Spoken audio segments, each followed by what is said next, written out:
Oi, pessoal, boa noite para vocês. Hoje nós vamos abordar algumas patologias que estava faltando a gente concluir sobre as patologias ginecológicas. Essas eu não vou dar tanta ênfase igual foi dada para o câncer do colo do útero, o câncer de mama e a endometriose, mas eu vou falar um pouco mais sobre a síndrome dos ovários policísticos também. Vou falar também sobre mioma, fibroma, cistocele, retocele, e prolapso uterino. Então, para a gente finalizar essa parte do conteúdo de patologias ginecológicas. Ok? Bom, então, nós temos a síndrome do ovário policístico, que é uma síndrome muito comum na sociedade feminina, né, na comunidade feminina. Da mesma forma como no caso da endometriose, a síndrome dos ovários policísticos acomete em torno de 10% das mulheres em idade reprodutiva e ela é considerada, né, ela é classificada, aliás, dentro de uma patologia endócrina, ou seja, está relacionado intimamente com a liberação de alguns hormônios. E quais são esses hormônios? Justamente os hormônios masculinos, né, os andrógenos, que principalmente a testosterona. Então, quem tem a síndrome dos ovários policísticos acaba aumentando, acaba tendo um excesso do hormônio masculino, né, da testosterona. Eu queria, nesse primeiro momento aqui, abordar com vocês o seguinte, uma diferenciação que tem de cisto e a síndrome do ovário policístico. Por quê? Uma mulher ela pode ter um cisto, 2, 3, 4, alguns cistos, e não necessariamente ela ser classificada como a síndrome do ovário policístico. Tá? Então, a síndrome ela tem que ter um conjunto de sintomas que eu vou explicar quais são para vocês daqui a pouquinho. Então, o que são os cistos? O cisto é uma espécie de bolsa de tecido que pode ser cheia tanto de ar quanto de líquido, de pus ou outro fluido, né? Então, tem vários tipos teciduais desses cistos, né? Alguns cistos relacionados com a própria epiderme, né? Outros cistos endometriais, né? Associado com a própria endometriose também, cistos de líquidos. Então, tem uma gama, né? São muitos os fluidos aí, e de certa forma tem capacidade de causar cistos. Bom, o mais comum dele é justamente o cisto relacionado ou com a parte folicular ou com a parte lútea, né? Nós estudamos isso nas primeiras aulas e nós vimos que tem uma fase folicular e uma fase lútea. Então, pode pegar esses folículos, eles podem aparecer tanto na fase folicular quanto também na fase lútea. Bom, a maioria apresentam resistência à insulina. Então, a mulher que tem a síndrome do ovário policístico, ela costuma apresentar uma resistência insulínica. A insulina ela acaba tendo uma dificuldade para entrar no seu receptor específico e, consequentemente, fazer com que a glicose entre para dentro da célula, né? Então, isso é chamado de resistência insulínica. Quando a insulina ela não consegue, de certa forma, se ligar ao seu receptor específico nas células. Bom, a mulher também ela apresenta uma hiperinsulinemia, né? De certa forma, por conta disso, vai aumentando a quantidade de insulinas ali, de certa forma, esse excesso de insulina, ele não consegue encontrar os seus receptores específicos. A mulher também apresenta o hiperandrogenismo, que foi justamente o que eu falei, né? O excesso que tem de hormônios masculinos, principalmente o hormônio chamado testosterona. Apresenta também obesidade, então nós temos aí uma característica de muitas mulheres que têm obesidade ter a síndrome dos ovários policísticos, sendo esses fatores considerados de risco tanto à saúde física quanto mental, é porque ocorre desenvolvimento de algumas patologias, pode levar ao desenvolvimento de algumas patologias, como, por exemplo, a diabetes mellitus tipo 2, eu tinha até comentado na aula anterior com vocês que tem uma associação muito grande para a mulher que tem síndrome do ovário policístico ter também diabetes mellitus tipo 2, né, acabar desenvolvendo a diabetes tipo 2. A mulher também ela apresenta um risco maior para intolerância à lactose, aliás, intolerância à glicose. Eu posso até associar a intolerância à glicose, isso associado com a resistência insulínica também, né? Nós sabemos muito bem que quando tem a resistência insulínica, quando a insulina ela não consegue entrar no seu receptor específico, o que acaba acontecendo? Há uma maior probabilidade de ter uma intolerância à glicose em virtude disso. Bom, ainda, a mulher pode acabar desenvolvendo doenças cardiovasculares, várias doenças inseridas aí, pode ter até formação de placa de ateroma, placa de gordura, né? Pode ter doença nas artérias coronárias, doenças associadas com miocardiopatia. Então, essas que estão associadas com, geralmente, inflamação crônica.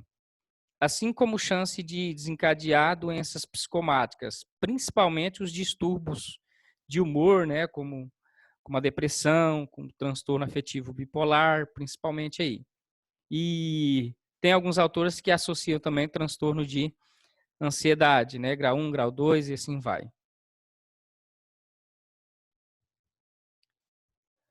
Bom, quais são as principais queixas que a mulher, quando vai fazer a consulta, ela acaba apresentando? Primeiro, ela vai relatar infertilidade, né? A grande parte está relacionada com essa parte de ser infértil, porque esses cistos eles acabam influenciando diretamente na liberação do óvulo, né? Essas mulheres praticamente elas não ovulam, vamos dizer assim. Essa mulher acaba apresentando também dismenorreia, dor, desconforto, cólica, né, no período menstrual, quando está. E também oligomenorreia e amenorreia, igual vou apresentar para vocês daqui a pouco. E geralmente essa mulher, como eu disse, ela tem manifestações relacionadas ao excesso de andrógenos, excesso de testosterona. Bom, primeiro está aqui, ó. Então, disfunção menstrual, tá? Então, a primeira característica que tem para sinais e sintomas é essa mulher acabar apresentando o que nós chamamos de oligomenorreia, né? Oligomenorreia. O que é que significa isso? Nós, inclusive, percebemos que na literatura tem, de certa forma, uma, uma divergência aí nas literaturas mais antigas que falavam 8, mas a atual que nós temos de 2010, que saiu pelo último protocolo do Ministério da Saúde, foi justamente essas mulheres ter uma menstruação abaixo de 9 vezes, né, por ano, só para vocês terem noção. Então, essa classificação ela é chamada de oligomenorreia. E essa mulher pode apresentar episódios também de amenorreia, de apresentar ali 3 meses sem ter uma menstruação, só para vocês terem noção. Bom, só associando, por que essa mulher ela tem essa disfunção menstrual? Porque nós sabemos muito bem que os hormônios femininos, tanto o estrogênio quanto a progesterona, principalmente o estrogênio, ele atua diretamente nesse ciclo menstrual, né? Se essa mulher ela tem uma alta quantidade de testosterona, ela vai acabar apresentando essas disfunções menstruais aí. Bom, outra característica muito evidente na síndrome do ovário policístico é o hiperandrogenismo, né? Então, o excesso de andrógenos, o excesso de hormônios que são masculinos para essa mulher, vai trazer a várias características, como, por exemplo, olha aqui, o hirsutismo. O que é o hirsutismo? Ele consiste, né? Algumas mulheres acabam apresentando pelos característicos mesmo da população masculina, né? Pode apresentar, por exemplo, pelos na face, pode apresentar pelos aqui no buço, né? No bigode, né? Pode acabar tendo, de certa forma, esse pomo de Adão aqui próximo do pescoço mais aumentado. A voz dessa mulher, inclusive, ela pode acabar ficando mais grossa um pouquinho também. Então, muito característico com relação a excesso de andrógenos. Essa mulher ela pode apresentar também uma alta concentração de acnes, né, de espinhas aí por todo o corpo, principalmente na parte da face e na parte do tronco, tá? E essa mulher pode apresentar, não é tão comum, né, não acontece em todas as mulheres que têm síndrome do ovário policístico, igual a aí não é tão comum com relação ao exortismo mesmo, igual a acne, mas acaba associando. Então, tem mulheres que têm acaba apresentando a alopécia androgênica. Então, é uma pequena parcela das que tem síndrome do ovário policístico que acaba tendo essa manifestação. O que significa isso? A perda, né, de cabelo em algumas regiões que tem, igual tem a calvície no homem mesmo, né? E a outra associação muito comum é essa mulher apresentar infertilidade por conta da característica que nós chamamos de anovulação. O que significa isso? Essa mulher, ela não tem ovulação. Então, se ela acaba de certa forma não se ela acaba de certa forma não tendo essas fases, tanto a fase folicular quanto a fase luteínica, a fase lútea, então ela fica sem ovular em virtude disso. Então essas são as principais características da mulher que tem a síndrome do ovário policístico. Bom, como que é feito o diagnóstico da SOP? O diagnóstico da síndrome dos ovários policísticos, ela é baseada por exclusão. Ou seja, primeiro exclui outras patologias. Geralmente o médico faz a solicitação de alguns exames para ver se não tem algum tipo de anomalia, tanto anomalia nos ovários, né? Então, a primeira investigação está voltada para esse dado. Então, ele pede para alguns exames de imagem para verificar se não tem nenhum tipo de anomalia estrutural na região dos ovários. Bom, os critérios desde 1990, depois teve uma atualização no ano de 2003, que é chamado de critérios de Roterdã. Na verdade, esses critérios de Roterdã, ele vem lá da Holanda, né? Tem uma cidade especificamente lá que eles acabam discutindo sempre sobre a síndrome dos ovários policísticos e criou-se basicamente a partir de 1990, igual eu falei para vocês que teve os primeiros critérios, criou-se, né, um vínculo com esses critérios e a partir daí a Organização Mundial da Saúde ela preconiza justamente esses critérios para diagnóstico da síndrome do ovário policístico. Eu tenho que destacar que esse diagnóstico ele é muito complicado, ele não é fácil, ele é complexo. Geralmente, para conseguir fazer esse diagnóstico, depende de observar várias outras patologias que são endócrinas também. Bom, primeiro critério, o que significa esses critérios de Roterdã? Geralmente, a mulher que tem a síndrome do ovário policístico vai acabar apresentando pelo menos 2 dessas alterações que estão associadas aqui, ó. Alteração dos ciclos menstruais, né? Eu falei para vocês, pode ser tanto o oligo quanto também a amenorreia, né? Tá associado.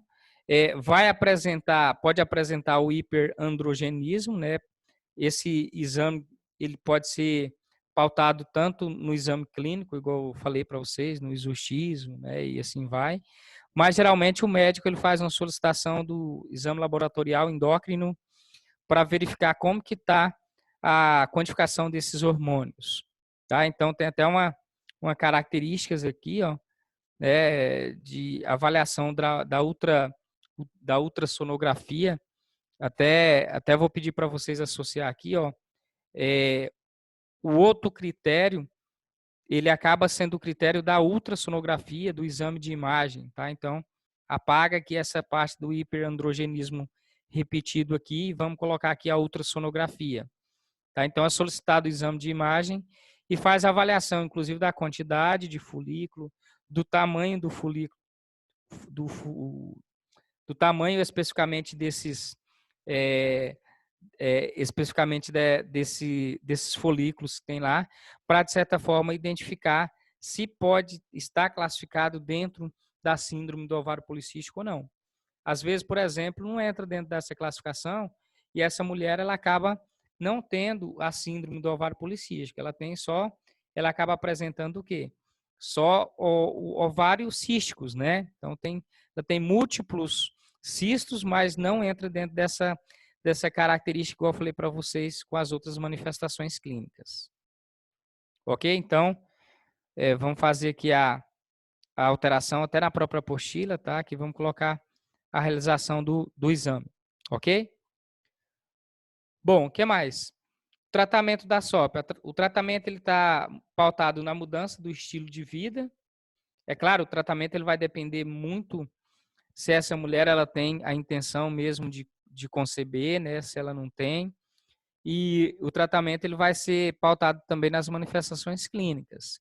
O que é essencial? Essa mulher ela tem que ter uma mudança no estilo de vida dela.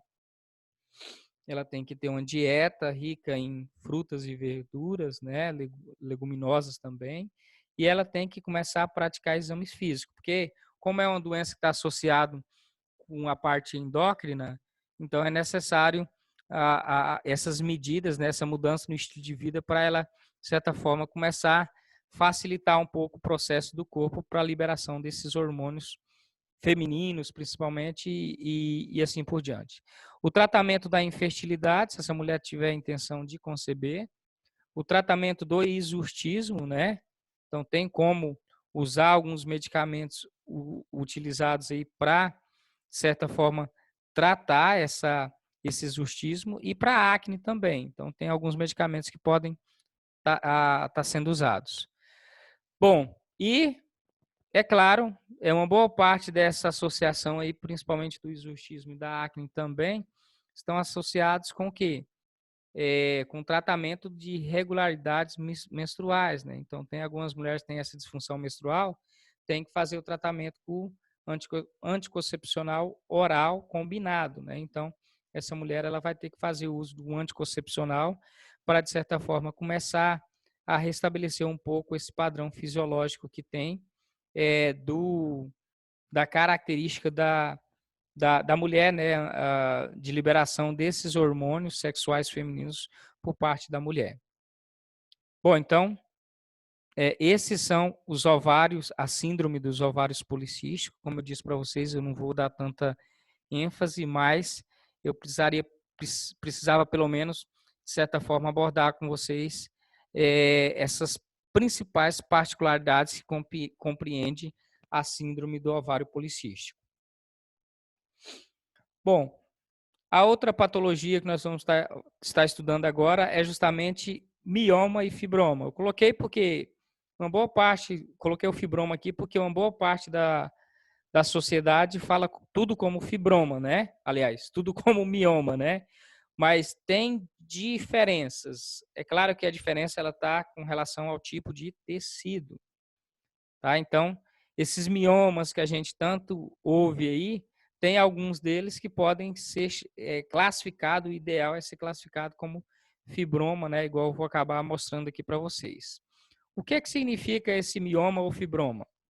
Ele é um tumor benigno, né? Então, trata-se de um tumor benigno de evolução instalado no corpo do útero. Então nós temos até aqui, ó, no corpo do útero. Pode ser na parte lateral direita, na parte lateral esquerda, na parte do colo uterino, né, ou mesmo na parte aqui do fundo do útero aqui, ó.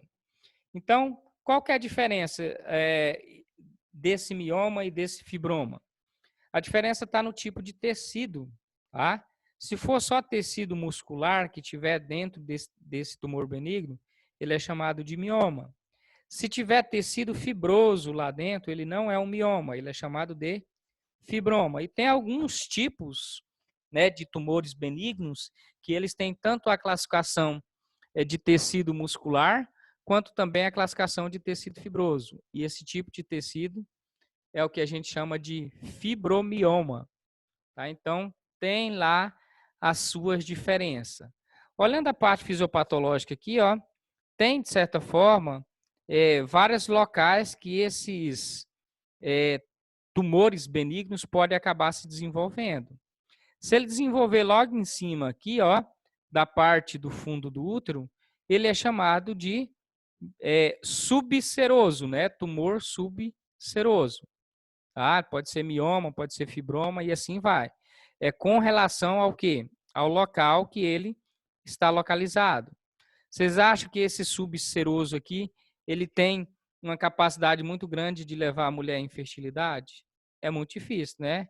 Porque nós sabemos que geralmente os que vão levar a complicações de infertilidade é o submucoso ou intramural, mais o intramural aqui que está na parte muscular, né? A parte onde, de certa forma, acaba abrigando o feto aí. Bom, então nós temos o subseroso nessa região, nós temos o submucoso bem no endométrio, vamos dizer assim, para ficar claro, e nós temos a parte do intramural, justamente na no miométrio, né, na parte mais espessa que tem desse músculo uterino, tá? Desse músculo uterino. Os principais sinais e sintomas estão relacionados a alterações menstruais, e quando eu falo alterações menstruais, entra todo tipo de alteração, pode ser uma amenorreia, pode ser uma dismenorreia, né? Igual a gente está vendo aqui em forma de cólica, aqui, ó. Essa mulher acaba sentindo muita cólica, muita dor na hora, no período da fase menstrual, igual a gente viu. Essa mulher ela pode acabar apresentando aqui, ó, uma distensão abdominal e uma distensão pélvica associada, né, nessa região, então muito percebido também.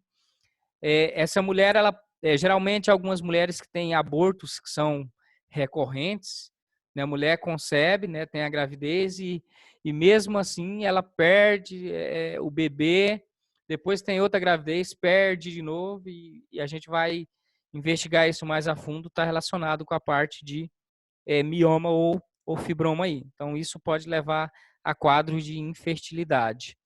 Bom, então eu associei aqui a infertilidade com o quê? Com os locais aonde esses tumores benignos eles acabam crescendo e se desenvolvendo, tá? Bom, o tratamento ele pode ser tanto a miomectomia, né, que é a retirada só do próprio tumor, ou pode ser realizado, igual a gente está vendo aqui, ó, tá vendo os tumores benignos aqui, os miomas, fibromas aqui. Então tem vários aqui, ó.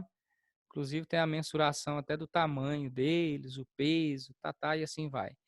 Bom, acabei não falando aqui, coloquei no outro slide aqui, ó. Geralmente quando o mioma ele é situado aqui no colo do útero, ele chama em mioma em parturição, mioma em parturição, porque provoca dores parecidas com a do parto, propriamente dito, né? Então tem algumas mulheres que acabam tendo essas cólicas, né, e apresentam justamente nessa característica. Bom, pode ser retirado, como eu falei, os próprios miomas ou fibromas, tá? Ou dependendo se essa mulher ela já concebeu, se ela já tem filhos, se ela já tem, de certa forma, já entra dentro de uma característica e possa realizar a cirurgia, ela pode ser solicitado pelo médico a realização da histerectomia, né? Pode ser tanto total ou parcial, que eu vou acabar mostrando para vocês. Então, a miomectomia é a cirurgia realizada para tirar tanto o mioma como o fibroma ou o fibromioma aí, tanto faz, tá, do útero. Então, você faz só a retirada e faz a sutura depois, né, dentro do processo cirúrgico aí. Bom, só para abordar com vocês aqui com relação à parte de diferenciação que tem dessas cirurgias, né? Você pode tirar só a parte do útero aqui, ó, que só o corpo do útero, o colo do útero aqui, igual nós estamos vendo aqui, tirando só a parte do corpo do útero, nós temos justamente o que? A histerectomia total, né? Chamada de histerectomia total. Mas pode tirar também tanto as tubas uterinas, às vezes tem a necessidade de tirar todo o útero, todas as tubas uterinas e todos os ovários também. Se tirar todas essas estruturas, é o que nós chamamos de histerectomia radical, né? Você acaba tirando o útero, né? Você acaba tirando as tubas uterinas e acaba tirando os ovários aí. Essa cirurgia, quando retira os 2 ovários, a histerectomia radical, ela acaba fazendo o quê? ela acaba, de certa forma, levando a mulher à menopausa instantânea, vamos dizer assim, porque a partir do momento que tirou os ovários, essa mulher já vai entrar, nós podemos até colocar dentro da menopausa precoce, né? Então, essa mulher pode entrar na menopausa precoce, dependendo da idade dela, ok? Bom, pode ser feito também a cirurgia, não? Ó, a esterectomia total, fazendo a retirada do próprio útero aqui todo, e a retirada de uma tuba uterina de um ovário e preservando um, tá? Essa cirurgia é chamada de esterectomia total com salpingo ou forectomia, né? Então, mantém um desses ovários, né? Se mantém um desses ovários, ainda tem liberação de alguns hormônios que são importantes aí. Bom, pode ser mantido também, acho que eu coloquei no outro slide, vamos ver aqui. Acabei não colocando. Pode ser mantido também, pode ser realizado também a esterectomia parcial, né? Que acaba deixando essa parte do colo do útero também. Então depende muito das características que está esse mioma, esse fibroma, esse fibromioma, para determinar qual tipo de cirurgia. E assim, não só as características do tecido, do tumor, mas também características pessoais, específicas da própria mulher, igual eu falei para vocês. Bom, vou falar para vocês do prolapso uterino. O que é o prolapso uterino? O prolapso uterino ele consiste na queda ou deslizamento do útero da sua posição normal, conformancial, né, para a área vaginal. Então, é a queda do útero, vamos dizer assim. Ocorre devido ao relaxamento dos ligamentos e dos músculos perineais que sustentam o útero. Então, o que acaba acontecendo aqui? Nós temos os músculos na cavidade pélvica, chamada os músculos do assoalho pélvico.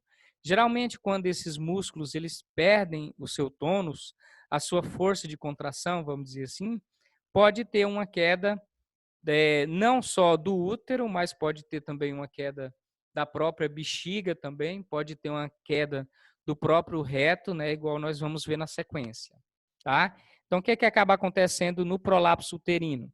O útero, ele se exterioriza para o conduto vaginal. Então, o útero, ele acaba apontando para fora aqui, né, pelo canal vaginal. Esse abaixamento do colo, ele pode ser discreto, muito pouco, às vezes pouco perceptível, né? E às vezes ele pode ser acentuado, de apresentar uma boa parte para fora, tá? Geralmente tem alguns fatores de risco importantes para isso.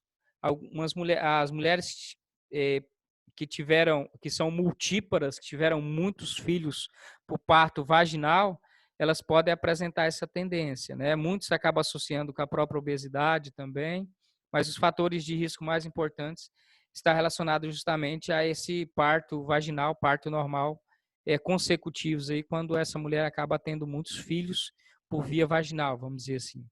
Quando o útero atravessa a abertura vaginal, exteriorizando-se, total ou parcialmente, recebe o nome de procidência uterina. Então, vamos ver aqui, ó. Olha aqui, ó. A procidência uterina do prolapso uterino. Então, o que nós estamos vendo aqui? Nós estamos vendo o quê? O colo do útero que foi totalmente esterilizado, exteriorizado, né? Então, está apresentando aqui. Tem muitas idosas que, infelizmente, acabam apresentando isso e não relatam muito por vergonha, né, por receio de estar falando. Então, é importante nós, como enfermeiros, de certa forma, estar conversando sobre isso, principalmente com a população idosa. Tem muitas idosas, infelizmente. Daí você pensa, né, o impacto que isso vai ter para uma mulher que tem essa situação, porque como que vai ter uma atividade sexual dessa forma aqui? Como que a mulher ela vai ter uma atividade sexual dessa forma? Então, tem que procurar identificar isso quantos para, de certa forma, a gente puder auxiliar nos tratamentos que são específicos para essa questão. Então, esse é o prolapso uterino, quando tem uma queda do útero, né, para associar da sua posição normal e esse útero, esse colo do útero, o útero especificamente também, ele acaba se exteriorizando para o conduto vaginal. Bom, como que é feito o tratamento? O tratamento se baseia, na maioria das vezes, por cirurgia, que consiste na fixação correta do útero e na correção dos tecidos de sustentação. Então, nós temos aqui, ó, como que é chamada a cirurgia para fixar o útero no local. É chamado de histeropexia, né?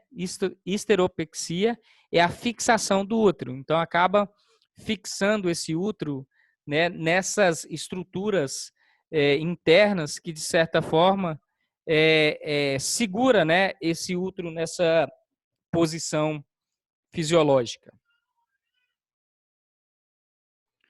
Bom, eu vou falar logo na sequência com vocês sobre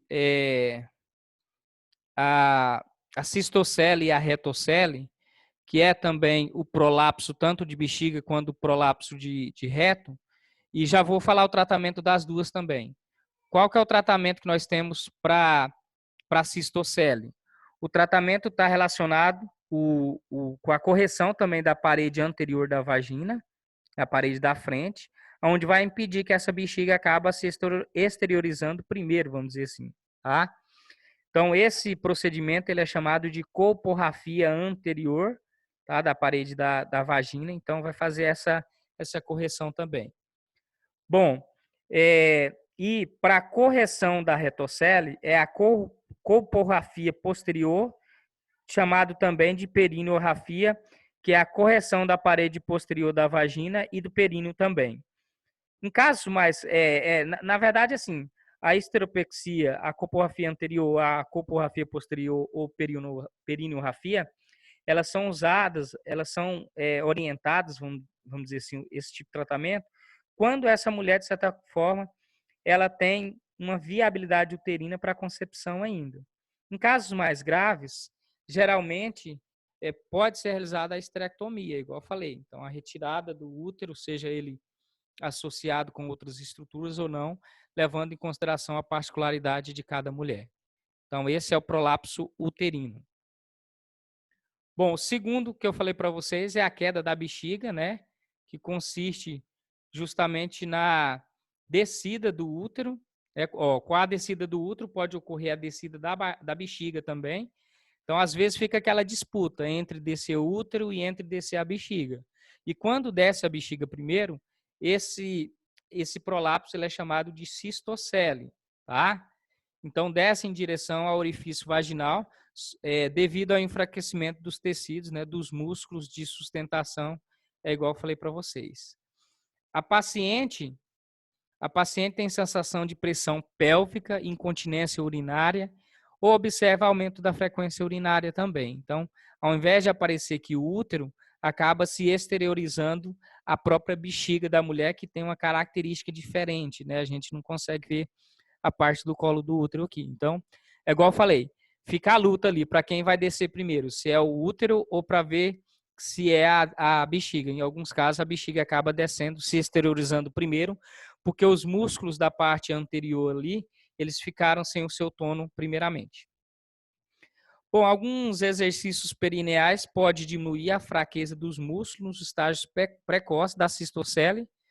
E eu diria não só no estágio precoce, mas também alguns exercícios que são feitos. Esses exercícios eles ajudam a fortalecer essa musculatura do assoalho pélvico, então dos músculos perineais, tá? Tem vários exercícios que são feitos. Geralmente o pessoal da fisioterapia trabalha essa fisioterapia ginecológica, né, que é importante também. Alguns profissionais de educação física também que têm atuação para essa área, tá? Então, esse tipo de exercício aqui, ó, ele é o exercício, na minha opinião, mais promissor, que é justamente o exercício chamado exercício de Kegel, com K, Kegel. É claro que tem outros tipos de exercícios que são utilizados, né? Tem um que você encosta diretamente na parede também, tentando fazer uma curvatura aqui na parte lombar, fixar totalmente a lombar na parede, né? E a parte glútea também. E o pompoarismo, ele pode ser utilizado para fortalecer também essa musculatura. No entanto, todavia, gostaria de ressaltar que o mais efetivo que tem tanto para prevenir a cistocele, quanto também para, de certa forma, tratar essa cistocele em estágio muito precoce ainda, onde verifica essa situação é esse exercício chamado exercício de Kegel.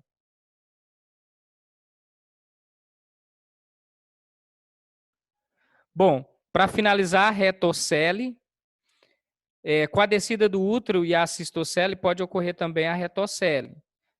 Vocês podem até falar assim, professor, mas como assim se o reto ele está em outro conduto totalmente diferente ali da bexiga, totalmente diferente ali da vagina? Então, o reto ele estufa empurrando a parede posterior da vagina situada diante dele para frente. E com o esforço da paciente, ele se exterioriza na vulva. Então, o que acaba acontecendo? Às vezes, quando tem essa atonia, quando tem essa dificuldade do tônus aqui do músculo posterior aqui, o que acaba acontecendo? O reto ele pode acabar caindo, descendo para essa região onde tem o espaço vaginal aqui, ó. Então ele ocupa todo esse espaço. Daí, com a dificuldade que essa mulher tem, às vezes até de fazer uma abertura aqui do seu canal vaginal, vai causando lesão nessa região aqui, ó. Algumas mulheres têm lesões tão associadas que tem uma perfuração aqui, ó. Inclusive, olha aqui, ó, pode haver lesão no esfíncter anal, causando incontinência fecal ou gases, e pode ter até uma lesão aqui no próprio reto. Inclusive, tem algumas mulheres que essas lesões elas podem ser tão associadas, tão acentuadas, aliás, que daqui a pouco ela está fazendo a sua defecação, ela está defecando, né, saindo pelo reto ali, mas defecando pela própria vagina mesmo, tá? Então é uma condição que deve ser identificada aí, é muito característico tanto o prolapso uterino quanto a cistocele, quanto a retocele, muito característico em mulheres que são idosas. Então, é fundamental que nós ficamos atentos, principalmente nessa população, qualquer tipo de alteração ginecológica que está associada a alguma disfunção, algum desvio dessa parte interna do aparelho reprodutor feminino. Bom, pessoal, essas foram as referências que eu utilizei com vocês. Então, só uma abordagem das patologias ginecológicas que estava faltando aí. E agora eu vou pedir para vocês, vamos retornar lá para o Zoom, para a gente conseguir, né, tirar as dúvidas de vocês com relação a essas patologias que foram apresentadas a vocês. Vamos lá? Aguardo vocês. Um abraço.